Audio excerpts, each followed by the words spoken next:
Hey, I have another update for you guys. We were in Morazan Yoro with the Northwest Illinois District team recently. We've worked with this team in the past and have many friends on the team, so it was so nice to connect with them again here in Honduras. If you remember, we were here in Morazan earlier this year with the Southwest Indiana District team constructing the church. Well, we came back to build a wall around the property and to build a kitchen for the future feeding program. I was interested to see how the team would do with laying block and building a fence. None of the team members had experience in laying block like this, so they had to be trained on how to do it first. Our contractor, Jairo, got them off on the right foot, and before I knew it, the first side of the wall was finished. I couldn't believe it. By the end of the second day, they had this wall building thing down to a science. Some would place the mortar, some would lay the block, some would fill in the joints. It was like a little assembly line, and when it got going, it laid a lot of block. Now the actual metal fencing portion of the fence was pretty easy, but it took nearly every person on the team to put it up.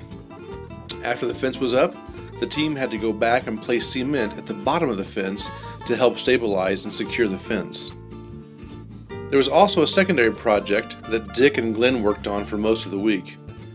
We're trying to install a water filtration system for the entire property that would not only feed the church, but also feed the future kitchen and the future house for the pastor. This was the first time for any of us to install such a system. After countless trips to the hardware store, purchasing parts from cities that were hours away, and going from plan A to plan E, F, and G, and so on, we were able to get everything in place, but we couldn't get the pressure in the pipe down to the right PSI. So the project's on hold until we get the pressure relief valve installed. I will say this though, the plan was great and Dick and Glenn had everything laid out perfectly. The only problem was getting the right parts to do the job, which can be very difficult here in Honduras. On the last Saturday that the team was here, we held a VBS, and 45 children showed up to take part in it.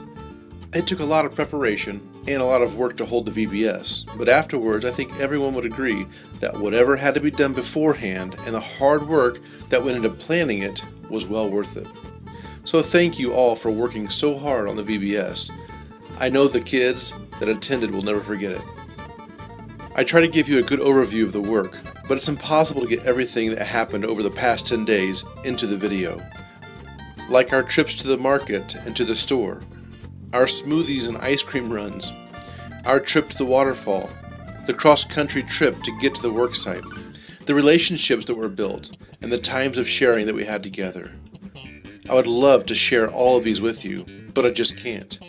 The best thing to do is to ask one of the team members to share a story or two with you. Maybe take them out for coffee or invite them over to speak at your church. Or you could always come and experience a mission trip for yourself. If you've never been, I would highly recommend it. You will not return home the same person.